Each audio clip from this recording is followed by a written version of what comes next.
बिस्मिल्लाहिर्रहमानिर्रहीम। अस्सलाम वालेकुम। Welcome to my YouTube channel Alkalam mathematics. आज हम लेक्चर नंबर 7 डिस्कस करेंगे, जिसमें हम एक्सरसाइज 1.3 सॉल्व करेंगे। एक्सरसाइज 1.3 सॉल्व करने से पहले कुछ इंपॉर्टेंट बातें हैं रियल नंबर्स के रिलेटेड, टेम्परेचर कन्वर्जेंस के रिलेटेड और प्रॉफिट एंड लॉस के रिलेटेड, वो हम सबसे पहले डिस्कस करेंगे। सबसे पहले जो हमारा टॉपिक है आज का, वो है applications of real numbers in daily life. हमारी जो रोज़मर्रा की ज़िंदगी है उसमें रियल नंबर्स का क्या किरदार है, क्या अमल दखल है। सबसे जो पहला है रियल नंबर के एप्लीकेशन में पॉइंट, वो है साइंस एंड इंजीनियरिंग। कि जो हम साइंस पढ़ रहे हैं उसमें नंबर्स का बहुत अहम किरदार है, फिर हम जो इंजीनियरिंग पढ़ रहे हैं उसमें भी रियल नंबर्स का बहुत अहम किरदार है। दूसरे नंबर पर है मेडिसिन एंड हेल्थ। मेडिसिन में भी रियल नंबर्स आप लोग देख सकते हैं कि इनकी भी एप्लीकेशंस हैं। कोई भी हम मेडिसिन यूज़ करते हैं उसमें कोई क्वांटिटी कितनी मकदार में ली गई है वो सारा कुछ नंबर्स पे बेस कर रहा है। तीसरी क्या चीज़ है, इन्वायरमेंटल साइंस। इसमें भी रियल नंबर यूज़ होते हैं। इन्वायरमेंटल साइंस में जैसे क्लाइमेट चेंज, अक्सर न्यूज़ में बताया जाता है कि कितने दर्जे जो है, कितने मिलीलीटर बारिश हुई है, ये सारा कुछ रिकॉर्ड जो है वो नंबर्स की फॉर्म में है। फिर है हमारे पास कंप्यूटर साइंस। इसमें भी बाइनरी, डेसिमल, हेक्साडेसिमल सारे नंबर्स यूज़ हो रहे हैं। Navigation and transportation. नेविगेशन में जो सबसे अहम चीज़ आती है वो होता है GPS system, global positioning system. उसमें भी नंबर्स का बहुत बड़ा किरदार है। इवन के जो हमारा इंटरनेट है उसमें एमबीज़ में स्पीड बताई जाती है, केबीज़ में स्पीड बताई जाती है, वो सारे नंबर्स हैं। फिर है हमारे पास सर्वेइंग एंड आर्किटेक्चर। सर्वे मुख्तलिफ़ किस्म के सर्वे होते हैं, रोड सर्वे है, पॉपुलेशन सर्वे है, उसमें नंबर्स का बहुत रोल है। फिर आर्किटेक्चर, कोई भी बिल्डिंग बनानी हो तब भी वहाँ पे नंबर्स का बहुत रोल है। और लास्ट पर है स्टैटिस्टिक्स एंड डाटा, बुनियादी शुमारियात जिन्हें हम कहते हैं, उसमें बहुत ज़्यादा रोल है नंबर्स का। फिर डाटा भी है। एट लास्ट हम ये कह सकते हैं कि we can not imagine life without numbers, कि नंबर्स के बगैर हम ज़िंदगी का तसव्वुर भी नहीं कर सकते। उसके बाद हमारा सेकंड टॉपिक है आज के लेक्चर का, वो है टेम्परेचर कन्वर्जन। इसके रिलेटेड भी क्वेश्चन एक्सरसाइज में होंगे जो हम सॉल्व करेंगे। तो मेनली टेम्परेचर के 3 टाइप्स होती हैं, जो स्केल्स होते हैं टेम्परेचर के, उनकी 3 टाइप्स होती हैं। पहला टेम्परेचर का स्केल जो है वो केल्विन स्केल है। फिर हमारे पास सेल्सियस स्केल होता है और तीसरे नंबर पर फ़ारेनहाइट स्केल होता है। अब टेम्परेचर कन्वर्जन में हम सबसे पहले क्या डिस्कस करेंगे कि सेल्सियस टू केल्विन, कि अगर टेम्परेचर सेल्सियस में गिवन हो, उसे केल्विन में चेंज करना हो तो हम कौन सा फार्मूला यूज़ करेंगे। तो उसके लिए फार्मूला क्या होगा, kelvin is equal two degree centigrade plus 273। जो सेंटीग्रेड में टेम्परेचर होगा उसमें हम 273 को प्लस कर देंगे। सेकंड पे क्या है कि टेम्परेचर को अगर फ़ारेनहाइट से सेल्सियस में चेंज करना हो, कि हमें गिवन फ़ारेनहाइट में हो और चेंज सेल्सियस में करना हो, तो कौन सा फार्मूला लगाएंगे, 5/9 इंटू F-32। जो टेम्परेचर फ़ारेनहाइट में गिवन है उसमें से 32 को माइनस करेंगे, जो आंसर आएगा उसको 5/9 से मल्टीप्लाई करा देंगे। और तीसरे नंबर पर क्या है कि जब टेम्परेचर हमें सेल्सियस में गिवन हो और हमने उसको फ़ारेनहाइट में चेंज करना, तो क्या फार्मूला होगा, सेल्सियस वाली वैल्यू जो है उसको 9/5 से मल्टीप्लाई करा देंगे, जो आंसर आएगा उसमें 32 को प्लस कर देंगे। अब है हमारे पास प्रॉफिट एंड लॉस, इसके भी कुछ फार्मूलाज हैं। अब हम वो देख लेते हैं कि जब हमें प्रॉफिट फाइंड करना हो तो हम सेलिंग प्राइस में से कॉस्ट प्राइस को माइनस कर देंगे। फिर अगर प्रॉफिट परसेंटेज निकालनी हो तो वो कैसे निकालेंगे कि जो हमारे पास प्रॉफिट आया है, प्रॉफिट को कॉस्ट प्राइस पे डिवाइड कर देंगे, फिर जो आंसर आएगा उसको मल्टीप्लाई बाय 100, तो हमें प्रॉफिट परसेंटेज हासिल हो जाएगी। फिर लॉस निकालना हो तो वो कैसे निकालेंगे, loss is equal to cost price minus selling price. Loss percentage वो कैसे निकालेंगे, loss divided by cost price. जैसे प्रॉफिट परसेंटेज निकालनी थी तो प्रॉफिट को कॉस्ट प्राइस पे डिवाइड किया, सेम जब लॉस परसेंटेज निकालनी है तो लॉस को कॉस्ट प्राइस पे डिवाइड करेंगे, जो आंसर आएगा उसको मल्टीप्लाई बाय 100 कर देंगे तो हमारे पास लॉस परसेंटेज फाइंड हो जाएगी। अब हम एक्सरसाइज 1.3 सॉल्व करते हैं, जिसमें हम रियल नंबर की एप्लीकेशंस, उसके बाद टेम्परेचर कन्वर्जन और आखिर पर लॉस एंड प्रॉफिट वाले जो हैं फार्मूलाज वो यूटिलाइज करेंगे। तो चलते हैं पहले क्वेश्चन की तरफ। हमारे पास क्वेश्चन की स्टेटमेंट क्या है? The sum of 3 consecutive integers is 42, find the 3 integers. Question है कि 3 कंसेक्यूटिव इंटीजर्स हैं जिनका सम 42 है, हम वो इंटीजर्स फाइंड करने हैं। अब ये जो लफ्ज़ आ रहा है कंसेक्यूटिव, इसका मतलब होता है कि फ़ौरन बाद आने वाला नंबर। मैं आप लोगों को आसानी से यहाँ पे एक एग्जांपल देता हूँ। हम नंबर स्टार्ट करते हैं 0 से। लेट्स सपोज हमने 0 से स्टार्ट किया। अब 0 के बाद अगला नंबर है 1, फिर उसके बाद 2, फिर उसके बाद 3। इसके बाद ये नंबर कंटिन्यू है, चलते चले जा रहे हैं। तो ये हमें 1 कैसे मिला? हमने जो पहला 0 नंबर था उसमें 1 को प्लस किया, तो हमारे पास आंसर आ गया 1। अब अगला नंबर जो इंटीजर है वो 2 है। वो कैसे मिला? कि हमने जो हमें पहला आंसर मिला था 1, उसमें 1 को प्लस किया, 1 + 1 तो आंसर इज 2। फिर जो तीसरा नंबर है वो कैसे मिला? हमने 2 में 1 को प्लस किया तो हमें आंसर मिला 3। मतलब कहने का ये है कि अगर कंसेक्यूटिव वाली टर्म को आप लोगों ने अच्छे तरीके से समझना है तो ये देखें कि हमारे पास यहाँ पे 1 जो है ये सेम रह रहा है। मतलब कि जो आंसर मिल रहा था उसमें 1 प्लस किया, आंसर 3 आ गया। तो आपको कंसेक्यूटिव नंबर कब मिलता है? कि जब आप पहले नंबर में 1 को प्लस करते जाएं। बिल्कुल सेम। अब यहाँ पे भी हम 3 इंटीजर्स लेट करेंगे। हम यहाँ पे लिखेंगे लेट x, कॉमा, अब अगले इंटीजर हमें चाहिए तो हमें पहले नंबर में क्या प्लस करना होगा? 1 प्लस करना होगा, x + 1।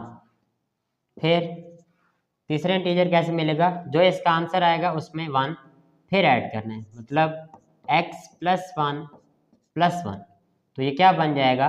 x + 2। हमारे पास ये 3 इंटीजर्स हैं, x + 1, x + 2। अब हम इनको according to the question solve करते हैं। हमें क्वेश्चन में क्या दिया गया है? हम यहाँ पे लिखेंगे अकॉर्डिंग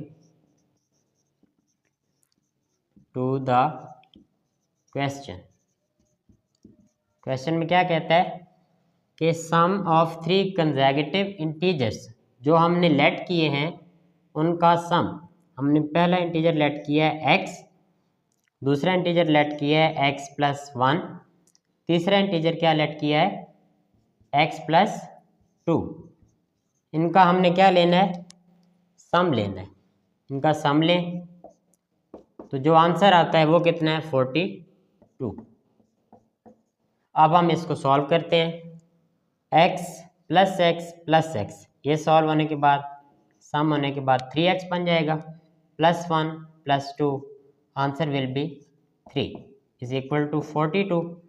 3 यहाँ पे प्लस हो रहा है, अगले स्टेप में इसको दूसरी साइड पे शिफ्ट करेंगे तो माइनस हो जाएगा।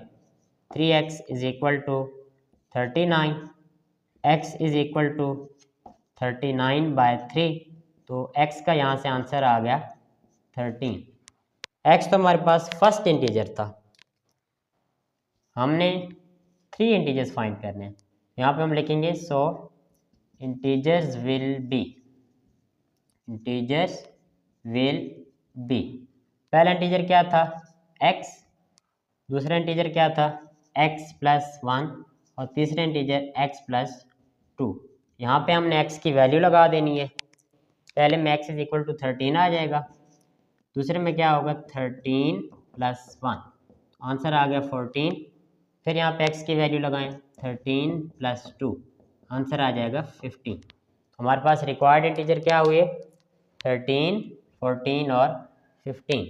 आप लोग इसकी जो वेरिफिकेशन है वो भी चेक कर सकते हैं इन तीनों रकमों को आपस में ऐड करके। 13 + 14, जो हमारे पास 3 इंटीजर्स आए हैं उनको ऐड करके अगर उनका आंसर 42 बना तो ये हमारा क्वेश्चन ठीक होगा। हम इसे ऐड करते हैं, 3 + 4 + 5, ये बन गया 12। 1 कैरी दे देंगे, 2 + 3 + 4, तो ये बन गया 42। हमारे पास रिक्वायर्ड इंटीजर्स 13, 14 और 15 है। अब जो हमारे पास क्वेश्चन नंबर 2 है हम वो सॉल्व करते हैं। क्वेश्चन 2 की जो स्टेटमेंट थी वो काफ़ी लेंथी थी, लेकिन जो इसमें चीज़ें गिवन हैं वो मैंने बोर्ड पे लिख दी हैं। क्वेश्चन की स्टेटमेंट ये है कि ABC is a right angle triangle. हमारे पास ट्रायंगल जो है AB और C ये एक राइट एंगल ट्रायंगल है जिसके हमारे पास बेस गिवन है। जो AC है वो बेस है, वह √3 + √5 सेंटीमीटर, और उस ट्रायंगल ABC का एरिया भी गिवन है, वो है 1 + √15 सेंटीमीटर स्क्वायर। फाइंड क्या करना है? Length of AB। अब इसमें हमारे पास जो AB है वो क्या है? हाइट है। अगर आप लोग फिगर में देखें AB हमारे पास हाइट है, हमने वो चीज़ फाइंड करनी है। लेंथ ऑफ AB जो हाइट है, height is equal to question mark मैंने लिख दिया, ये हमने फाइंड करना है। और जो हमारे पास आंसर आना चाहिए वो A × √3 + B × √5 इस फॉर्म में आना चाहिए। तो हम इस क्वेश्चन को सॉल्व करते हैं। हमें इस बात का पता है कि जो एरिया ऑफ ट्रायंगल होता है वो किसके इक्वल होता है? एरिया ऑफ ट्रायंगल ABC किसके इक्वल होता है? Half into base into height, half into base into height. अब यहाँ पे हमें एरिया गिवन है, हम यहाँ पे एरिया की वैल्यू लिख लेते हैं। 1 + √15 is equal to 1/2 × B। B यहाँ पे मैं बेस लिखूँगा, जो AC है इसको मैं यहाँ पे B भी मेंशन कर सकता हूँ क्योंकि ये हमारे पास बेस है। उसकी क्या वैल्यू है? √3 + √5 मल्टीप्लाई बाय हाइट। हाइट को यहाँ पे मैंने किससे मेंशन किया हुआ है? AB। हमने उस AB की वैल्यू अब फाइंड करनी है। 2 यहाँ पे डिवाइड हो रहा है, इसको लेफ़्ट पे शिफ्ट करते हैं तो ये 1 + √15 से मल्टीप्लाई हो जाएगा। राइट साइड पे हमारे पास क्या रकम आ जाएगी? √3 + √5 इंटू AB। अब नेक्स्ट स्टेप में क्या करेंगे कि जो रकम AB के साथ मल्टीप्लाई हो रही है इसको लेफ़्ट पे डिवाइड करवा देंगे। 2 × 1 + √15 divided by √3 + √5 is equal to AB। अब यहाँ पे अगर आप लोग गौर करें तो ये स्क्वायर रूट वाली रकमें बटे के नीचे आ रही हैं, डिनोमिनेटर में आ रही हैं।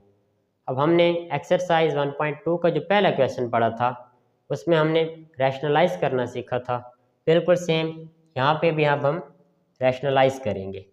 रैशनलाइज कैसे करेंगे? मैं इस 2 को होल में कॉमन ले लेता हूँ। 1 + √15 डिवाइडेड बाय √3 + √5। अब इसको मैंने रैशनलाइज करना है। रैशनलाइज करने के लिए मुझे डिनोमिनेटर वाली रकम का कॉन्जुगेट लेना होगा। √3 - √5 उस कॉन्जुगेट से मल्टीप्लाई भी और उसी कॉन्जुगेट से डिवाइड भी करवा देना है। तो ये हमारे पास टेक्निक क्या कहलाती है? रैशनलाइजेशन। ये हमारे पास AB का आंसर आएगा इसमें। 2 × नॉमिनेटर्स को आपस में मल्टीप्लाई कराते हैं।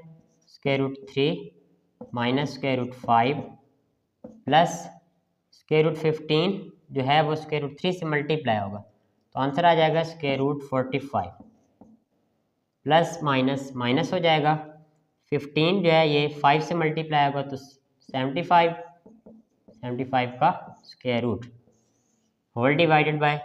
नीचे अगर आप लोग गौर करें तो हमारे पास फार्मूला बनेगा जो किस तरह लिखेंगे? √3 whole square minus √5 whole square is equal to AB। Next step में देखें 2 × √3। अब यहाँ पे एक चीज़ नोट कीजिएगा कि जो √5 है ये भी ऐसे लिखें। ये जो 45 है इसको मैं 9 × 5 लिख सकता हूँ।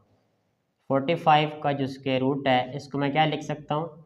9 × 5 तो जो 9 है इसका स्क्वायर रूट 3 बाहर आ जाएगा और सिर्फ साथ क्या आ जाएगा, स्क्वायर रूट 5। ये बन जाएगा 3 स्क्वायर रूट 5 माइनस, अब 75 को देखें, 75 को क्या लिखा जा सकता है, स्क्वायर रूट 75 को हम लिख सकते हैं 25 मल्टीप्लाई बाय 3। तो जो 25 है इसका स्क्वायर रूट 5 बाहर आ जाएगा और 3 के ऊपर स्क्वायर रूट जो है वो ऐसे ही हम लिख देंगे। तो ये चीज़ें आप लोगों ने एक बार देख भी लेनी है खुद से। अगर समझ ना आए तो मुझे कमेंट सेक्शन में ज़रूर बताइएगा, मैं एक्सप्लेन कर दूंगा। 5 square root 3 whole divided by, यहाँ पे स्क्वायर रूट से कैंसिल हो जाएगा, 3 माइनस 5, ये हमारे पास ए बी के इक्वल आ रहा है। अब हम इसको थोड़ा सिंप्लीफाई करते हैं। 2 इंटू ये 1 टाइम स्क्वायर रूट 3 है और ये माइनस 5 टाइम्स, तो ये आपस में सॉल्व होने के बाद आंसर देंगे हमारे पास -4 times square root 3 minus square root 5 plus square root plus 3 times square root 5, इसका हमारे पास आंसर आ जाएगा 2 times square root 5 divided by -2 is equal to A B. जो डिनोमिनेटर में 2 आ रहा है इसको कैंसिल करवा दें और जो माइनस साइन होगा वो ऊपर वाली जो रकम है उनके साइन को चेंज कर देगा। तो हमारे पास ए बी का फाइनल आंसर क्या आएगा, 4 square root 3 minus 2 square root 5, ये हमारे पास ए बी की वैल्यू है। क्वेश्चन नंबर 3 है जिसमें हमारे पास एक ए बी सी डी एक ट्रायंगल है, sorry A B C D एक रेक्टेंगल है, ट्रायंगल नहीं है, ये रेक्टेंगल है।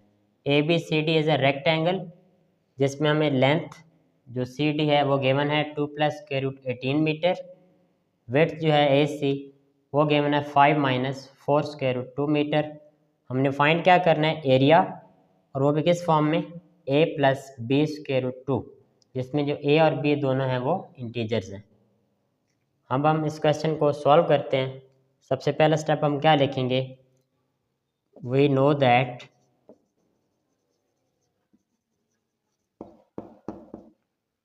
एरिया ऑफ रेक्टेंगल, अब रेक्टेंगल क्या है, A B C D, rectangle के एरिया का क्या फार्मूला होता है, लेंथ मल्टीप्लाई बाय विड्थ। इस फार्मूले में हम वैल्यूज़ को पुट करेंगे, फिर हम सिंप्लीफाई कर लेंगे। Area A is equal to length, length की क्या वैल्यू है, सी डी जो हमारे पास लेंथ है उसकी क्या वैल्यू है, 2 plus square root 18, 2 plus square root 18 into width, width की क्या वैल्यू है, 5 माइनस 4 बाय स्क्वायर रूट 2। हमने इसको सिंप्लीफाई करके answer A plus B square root 2 form में निकालना है। तो एरिया इज इक्वल टू 2 को पहले उस पूरी ब्रैकेट के साथ मल्टीप्लाई करा दें, 4 माइनस स्क्वायर रूट 2 प्लस ये जो है स्क्वायर रूट 18, अब हम इसको मल्टीप्लाई कराएंगे इंटू 4 माइनस स्क्वायर रूट 2, इसको अब हम मल्टीप्लाई कराएंगे square root 18 into 5 minus 4 by square root 2। हमारे पास क्या आंसर आ जाएगा, area is equal to 2 5 times 10 minus 2 4 times 8, लेकिन यहाँ पे इसको मैं ऐसे ही लिखता हूँ 4 multiply by 2 square root 2 plus ये जो 18 है इसको हम 5 के साथ मल्टीप्लाई कराते हैं, 5 square root 18 plus minus minus 4 square root 18 by square root 2। Next step में देखें, area is equal to 10 minus, अब ये 2 जो है ये पावर 1 के साथ है, यहाँ पे गौर कीजिएगा ये 2 है पावर 1 के साथ, और ये नीचे वाला 2 है डिनोमिनेटर में ये 2 पावर 1/2 है, ये कम पावर है, इसको मैं बड़ी पावर की तरफ शिफ्ट करूँगा तो ये बन जाएगा 4 स्क्वायर रूट 2 प्लस जो स्क्वायर रूट 18 है इसको मैं ब्रेक करने लगा हूँ, इसको मैं क्या लिखूँगा 9 multiply by 2, 9 multiply by 2 minus 4, ये जो ऊपर स्क्वायर रूट 18 है इसको भी same 9 multiply by 2, square root के अंदर इसको मैं मल्टीप्लाई करा दूंगा, divided by square root 2। Next अब देखें, area is equal to 10 minus 4 times square root 2 plus 9 का स्क्वायर रूट 3, वो 3 5 से मल्टीप्लाई हो जाएगा तो ये बन जाएगा 15 टाइम्स स्क्वायर रूट 2 माइनस 4, और यहाँ पे 9 का स्क्वायर रूट 3 4 से मल्टीप्लाई हो जाएगा 12, 2 के ऊपर square root as it is आ जाएगा डिवाइडेड बाय स्क्वायर रूट 2। यहाँ पे क्या होगा कि जो स्क्वायर रूट 2 है वो इस नीचे वाले स्क्वायर रूट 2 से कैंसिल हो जाएगा। नेक्स्ट स्टेप देखें, एरिया इज इक्वल टू 10, अब इनको आपस में सॉल्व कर दें, प्लस 15 माइनस 4, ये बन जाएगा plus 11 times square root 2 minus यहाँ पे सिर्फ 12 रह जाएगा। लास्ट स्टेप पे area is equal to 10 minus 12, ये आंसर देगा -2 प्लस 11 टाइम्स स्क्वायर रूट 2। ये फॉर्म चेक करें तो ए जो है वो -2 और बी जो है वो 11 टाइम स्क्वायर रूट 2, यहाँ पे ये इसके इक्वल है। अब यहाँ पे एक क्वेश्चन ये आता है कि जो लेंथ होती है वो माइनस तो नहीं आती, लेकिन क्योंकि हमारे पास ए जो है वो इंटीजर से बिलोंग कर रहा है तो इंटीजर्स जो हैं वो नेगेटिव भी हो सकते हैं। ये हमारे पास फाइनल आंसर है। हमारे पास क्वेश्चन नंबर 4 है, find 2 numbers whose sum is 68 and difference is 22। हमने वो 2 नंबर्स निकालने हैं जिनको अगर हम प्लस करें, जिनका सम लें तो वो हमारे पास 68 आए, और अगर उनको माइनस करें मतलब डिफरेंस लें तो वो कितना है 22। सबसे पहले हम 2 नंबर्स लेट कर लेते हैं, let x and y are 2 numbers, ये हमारे पास 2 नंबर्स हैं। तो अब हम जो क्वेश्चन में एक कंडीशन दी गई है, क्या दी गई है कि उनका जो सम है वो 68 है, यहाँ क्या लिखेंगे अकॉर्डिंग टू द क्वेश्चन। हमें क्वेश्चन में जो कहा गया है कि उनका सम मतलब x और y को अगर ऐड किया जाए वो आंसर कितना बनता है 68। इसको आप लोग इक्वेशन 1 बना लें, और इनका जो डिफरेंस है वो कितना है x minus y is equal to 22, ये हमारे पास इक्वेशन 2 बन जाएगी। अब हम इनको सिंप्लीफाई करेंगे और x और y की वैल्यू निकालेंगे। तो अगर आप लोग थोड़ा गौर करें, यहाँ पे हमारे पास x प्लस वाई, क्या है हमारे पास x plus y is equal to 68 और x minus y is equal to 22। अगर मैं इक्वेशन 1 और 2 को आपस में ऐड कर दूं तो y वाली वैल्यूज़ कैंसिल हो जाएंगी, वहाँ से हमारे पास x की वैल्यू आ जाएगी, फिर वो x की वैल्यू किसी एक इक्वेशन में पुट कर देंगे। क्या करेंगे, यहाँ पे लिखेंगे हम एडिंग इक्वेशन 1 एंड 2, इक्वेशन 1 और 2 को ऐड कर दें, x plus y plus x minus y is equal to 68 plus 22। ये हॉरिजॉन्टल मेथड ऑफ एडिंग है, आप लोग वर्टिकल मेथड भी कर सकते हैं। तो यहाँ पे देख लें y जो है वो माइनस वाई से कैंसिल हो जाएगा, x प्लस x इसका आंसर आ जाएगा 2x is equal to 68 plus 22, इसका आंसर क्या आ जाएगा 90। यहाँ से हम x की वैल्यू निकालते हैं, हमारे पास x की क्या वैल्यू आ जाएगी, x इज इक्वल टू 90/2, तो यहाँ से x का आंसर आ जाएगा 45। ये x की जो वैल्यू है वो आप लोग इक्वेशन 1 में पुट कर दें, यहाँ पे लिखेंगे put x is equal to 45 in equation one में x की वैल्यू लगा दें। इक्वेशन वन क्या है, x plus y is equal to 68। x की जगह पर आ जाएगा 45 plus y is equal to 68। इसको y के लिए सॉल्व करें, 68 माइनस 45, तो यहाँ से y का आंसर आ जाएगा 23।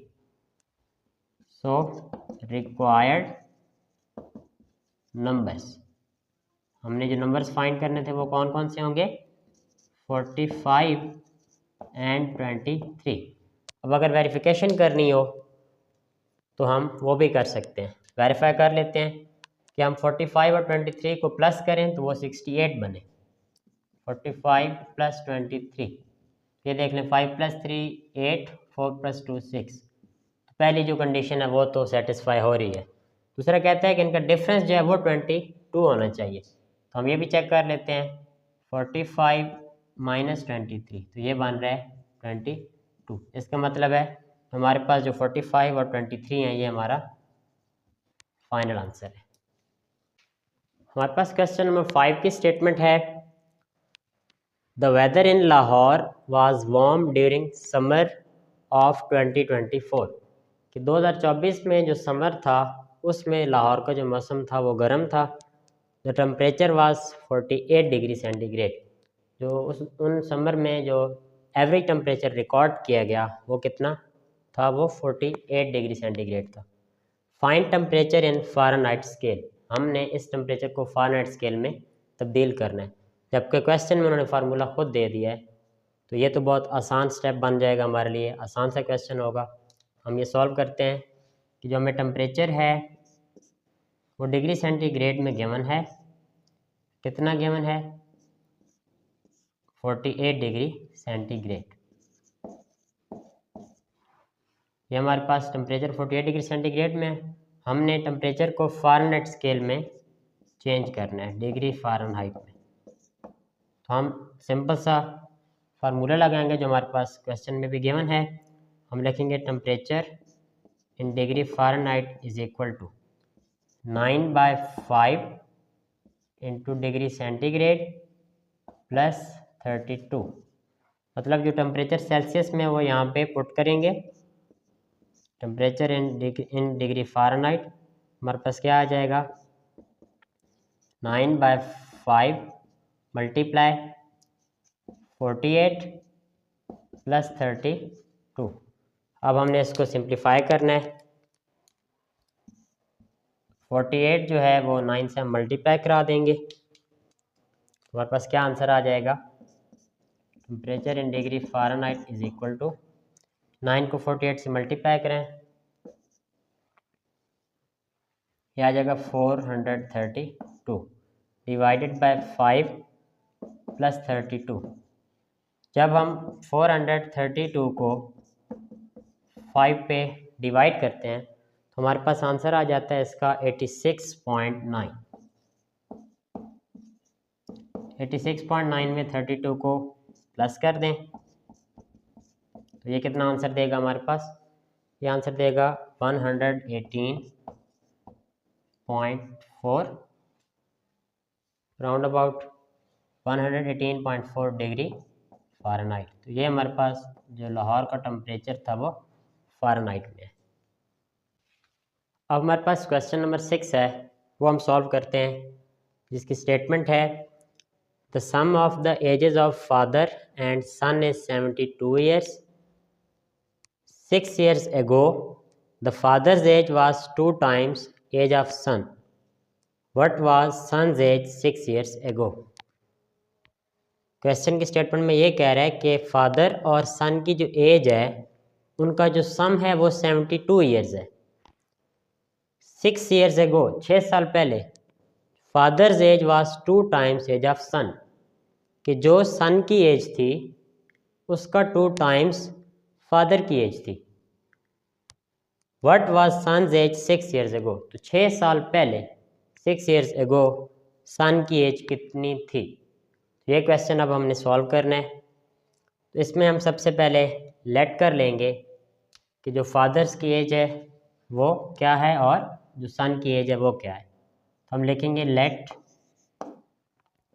फादर्स एज वो है x and son's age, son's age है वो क्या है, y। अब हम क्वेश्चन की जो स्टेटमेंट दी गई है उसके मुताबिक लिखेंगे। यहाँ पे लिखेंगे अकॉर्डिंग टू गिवन क्वेश्चन, कि जो क्वेश्चन हमें दिए गया है उसमें क्या है, क्वेश्चन में sum of ages of father and son is 72। जो फादर्स की एज है x और जो सन की एज है y, उनका जो सम है वो 72 है। इसको हम इक्वेशन नंबर 1 बना लेंगे। अब यहाँ पे गौर करें, 6 years ago 6 साल पहले, हम यहाँ पे लिख लेंगे 6 years ago कि 6 साल पहले क्या था। अब ज़रा गौर करें कि फादर की जो एज करंट एज है, जो अभी एज है वो x है, तो 6 साल पहले जो फादर की एज होगी वो कितनी होगी, x में से 6 को माइनस कर दें। 6 साल पहले फादर की एज थी, तो 6 साल पहले जो फादर की एज उसमें x में से हमने 6 माइनस किया है, तो सेम जो सन की एज है उसमें से भी 6 को माइनस करना होगा। अब यहाँ पे एक बात गौर से देखें कि 6 years ago father's age was 2 times, जो फादर की एज थी वो 2 टाइम्स थी एज ऑफ सन, जो सन की एज है उससे। मतलब यहाँ पे एक जो सन की एज है उसको 2 से मल्टीप्लाई करा देंगे। एक बार फिर से मैं रिपीट कर देता हूँ कि ये मैंने 2 से मल्टीप्लाई क्यों कराया है। 6 years ago father's age was 2 times age of son, कि 6 साल पहले जो सन की एज थी y-6, ये 6 साल पहले की एज है उसका 2 टाइम्स थी फादर की एज। तो हमने अब करंट एज जो है सन की वो फाइंड करनी है, जो मौजूदा एज है, उम्र है। तो इसको हम सॉल्व करते हैं। x - 6 इज इक्वल टू, यहाँ से आंसर क्या आ जाएगा 2y - 12। इसको हम x और y में सॉल्व कर लेते हैं। फिर हमारे पास इक्वेशन क्या बनेगी, x - 2y - 6, ये माइनस को 12 जब राइट पे शिफ्ट करेंगे 12 प्लस का हो जाएगा इक्वल टू 0। यहाँ से सॉल्व कर लें, x - 2y plus 6 is equal to 0। ये इक्वेशन नंबर 2 बन गई। अब हम इक्वेशन 1 से किसी एक वेरिएबल की वैल्यू निकाल लेंगे। यहाँ पे लिखेंगे फ्रॉम इक्वेशन 1, हम वहाँ से x की वैल्यू ले लेते हैं। x की वैल्यू आएगी 72 माइनस y, ये y प्लस का जब राइट पे शिफ्ट करेंगे तो माइनस का हो जाएगा। इसको हम इक्वेशन 2 में यूटिलाइज करते हैं, हमारे पास क्या आंसर आएगा, x की जगह पे 72 माइनस y माइनस 2y। अब यहाँ पे देखें इक्वेशन 1 में हमने x की वैल्यू पुट की है। इक्वेशन 1 क्या है, x plus y is equal to 72 minus y minus 2y plus 6 is equal to 0। अब हम इसको सॉल्व करते हैं। 72 प्लस 76 ये आंसर देगा 78 minus y minus 2y minus 3y is equal to 0। इसको सॉल्व करें y के लिए, 3y is equal to 78, y is equal to क्या आ जाएगा 78/3, y is equal to 26 years. इसका मतलब है जो अभी करंट एज है सन की, जो अभी की उम्र है सन की, वो कितने साल है 26 ईयर्स। अब हमारे पास क्वेश्चन नंबर 7 है, Mirha bought a toy for Rs 1520। मिरहा ने एक खिलौना ख़रीदा 1520 रुपये में। What will the selling price be to get a 15% profit. अगर वो खिलौना बेचना चाहे तो कितने रुपए में वो खिलौना बेचे कि उसे 15% प्रॉफिट भी मिले। अब हम ये सॉल्व करते हैं। यहाँ पे हम क्या लिखेंगे, मेरा बॉट अ टॉय, उसने खिलौना ख़रीदा है, इसका मतलब है ये उसकी कॉस्ट प्राइस है। Cost price is equal to 1520। ये कॉस्ट प्राइस है। जो प्रॉफिट परसेंटेज है वो कितना है, profit percentage is equal to 15%। मेरा जो परसेंटेज हासिल करना चाहती है, तब हम वो वाली प्रॉफिट अमाउंट फाइंड करेंगे जो 15% बनती है। प्रॉफिट परसेंटेज अमाउंट ये हमने फाइंड करनी है। हम क्या लिखेंगे, profit percentage amount is equal to 1520 रुपये में उसने वो खिलौना ख़रीदा है, वो अब बेचना चाह रही है ताकि उसे 15% प्रॉफिट आए, मतलब 15% ऑफ 1520 हम ये लिखेंगे। अब इस परसेंट साइन को हम मल्टीप्लाई 1/100 लिखेंगे, फिर ऑफ की जगह पे भी मल्टीप्लाई और 1520। अब हम इसको सॉल्व करते हैं। यहाँ पे अगर आप लोग देखें तो इसको 15 को जब नोमिनेटर में मल्टीप्लाई करेंगे तो ये क्या आंसर देगा, ये हमारे पास आंसर देगा 22,800 डिवाइडेड बाय 100। तो यहाँ से जो दो ज़ीरोज़ हैं वो दो ज़ीरो से आप लोग कैंसिल कर दें, पीछे जो आंसर आ जाएगा वो आएगा 228 रुपीज़। मतलब जितना उसने ख़रीदा है 1520 रुपये, अब उसमें ये वाली रकम हम ऐड करेंगे तो वो 15% उसको प्रॉफिट मिलेगा। तो यहाँ पे लिखेंगे profit percentage amount is equal to जितने का उसने ख़रीदा था cost price plus 228। Cost price कितनी थी 1520 प्लस 228, तो इसका आंसर क्या आ जाएगा, इसका आंसर आ जाएगा 1748 रुपीज़। मतलब मेरा जो है वो टॉय 1748 रुपीज़ में अगर सेल करती है, बेचती है, तो उसे 15% प्रॉफिट मिलेगा। ये हमारा आंसर है। हमारे पास क्वेश्चन नंबर 8 है, the annual income of Tayyab is Rs 9,60,000। कि जो सालाना आमदनी है तैयब की वो है 9,60,000 रुपये। While the exempted amount, exempted amount वो रकम होती है कि जिस रकम पर आपसे जो हुकूमत है वो टैक्स नहीं लेती। While the exempted amount is Rs 1,30,000, 1,30,000 रुपये उसकी एग्जेम्प्टेड अमाउंट है। How much tax would he have to pay at rate of 0.75%।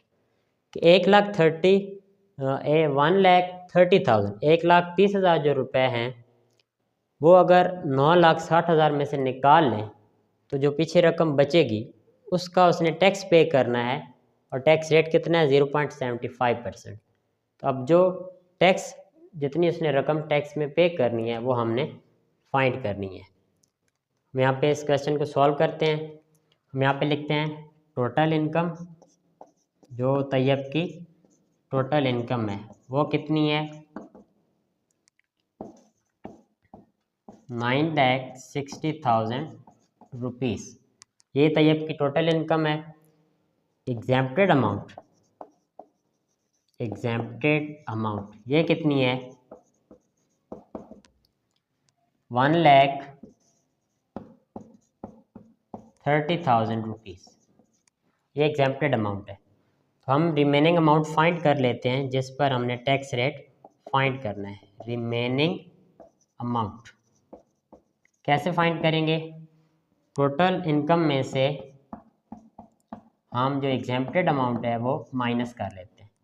Total income कितनी है 9,60,000 माइनस एग्जेम्प्टेड अमाउंट कितनी है 1,30,000। ये हमारे पास पीछे क्या आंसर आएगा इसका हमारे पास आंसर आ जाएगा 8,30,000, 8,30,000 रुपये। अब तैयब ने 8,30,000 रुपये पे टैक्स पे करना है, तो हम टैक्स रेट लिख लेते हैं। टैक्स रेट ये कितना है, ये है 0.75%। तो अब 8,30,000 का 0.75% कितना बनेगा, हमने ये फाइंड करना है। टैक्स अमाउंट हम यहाँ पे लिखेंगे tax amount is equal to 0.75% of 8,30,000। हमने अब ये अमाउंट फाइंड करनी है, तो उसका हम फाइनल आंसर निकालते हैं। तो हमारे पास क्या आएगा, tax amount is equal to, अब यहाँ पे देखें 0.75, मैं इसका यहाँ पे पॉइंट ख़त्म करूँगा तो ये बनेगा 75/100। आगे जो परसेंटेज आ रहा है उसकी जगह पे मैं लिखूँगा 1/100 मल्टीप्लाई आगे जो रकम है 8,30,000 वो हम यहाँ पे लिख देंगे। अब यहाँ पे देखें तो ये नीचे वाले जो ज़ीरोज़ हैं ये कैंसिल आउट हो जाएंगे। पीछे जो हमारे पास रकम बचेगी वो है 75 मल्टीप्लाई बाय 83। 75 मल्टीप्लाई बाय 83 का हमारे पास आंसर आता है 6,225 रुपीज़। इसका मतलब है कि जो तैयब है वो 8,30,000 जो इसकी इनकम बचेगी उसका 6,225 रुपये टैक्स अदा करेगा। ये हमारे पास इसका फाइनल आंसर है। हमारे पास एक्सरसाइज 1.3 का लास्ट क्वेश्चन है, find the compound markup on ₹3,75,000 for 1 year rate at rate of 14% compounded only. ये जो मार्कअप होता है ये असल में एक शरह सूद है, जो बैंक कर्जा देते हैं तो उस पर जो शरह सूद लगाते हैं उसे मार्कअप कहते हैं या इंटरेस्ट कहते हैं। तो मार्कअप की दो टाइप्स होती हैं, एक होता है सिंपल मार्कअप और एक कहता है कंपाउंड मार्कअप। तो कंपाउंड मार्कअप ये वो वाला मार्कअप है जो साल भर में जमा होता रहता है और at the end of the year हमको वो बैंक को पे करना होता है। अब हम ये क्वेश्चन सॉल्व करेंगे। तो हमारे पास जो टोटल अमाउंट है जिसको हम प्रिंसिपल अमाउंट कहते हैं वो कितनी है, प्रिंसिपल अमाउंट वो है हमारे पास ₹3,75,000। हमने जिसका टैक्स पे करना है वो कितना है, टैक्स रेट वो है 14% एनुअली, मतलब जो एक साल का पे करना है 14% एनुअली। अब हम 14% इस अमाउंट का कितना बनेगा वो फाइंड करेंगे। Tax rate of principal amount, principal amount वो कितना होगा 14% ऑफ 3,75,000, क्योंकि हमारे पास प्रिंसिपल अमाउंट है 3,75,000। इसका अब हम सॉल्व करते हैं। 14% की जगह पे लगा देंगे 1/100, फिर ऑफ की जगह पे मल्टीप्लाई 3,75,000। इसमें देखें तो ये जो नीचे वाले दो ज़ीरोज़ हैं ये कैंसिल हो जाएंगी, बाकी हमारे पास क्या रकम बचेगी 14 मल्टीप्लाई 3,750। जब इसको मल्टीप्लाई करेंगे तो हमारे पास आंसर आएगा 52,500। 52,500 ये वो वाली रकम है जो साल के बाद पे की जाएगी। ये हमारे पास फाइनल आंसर है। एक्सरसाइज 1.3 हमारी ख़त्म हो गई है। इंशाल्लाह ताला रिव्यू एक्सरसाइज 1 हम लेक्चर नंबर 8 में डिस्कस करेंगे। उम्मीद है आप लोगों को ये एक्सरसाइज समझ आ गई होगी। मेरे चैनल को लाजमी सब्सक्राइब भी करें, लाइक भी करें और शेयर भी करें। आखिर पर अपना बहुत सारा ख्याल रखें और अपने से ज़्यादा दूसरों का भी बहुत सारा ख्याल रखें। मिलते हैं नेक्स्ट वीडियो में, तब तक के लिए अल्लाह हाफ़िज़, जज़ाकल्लाह।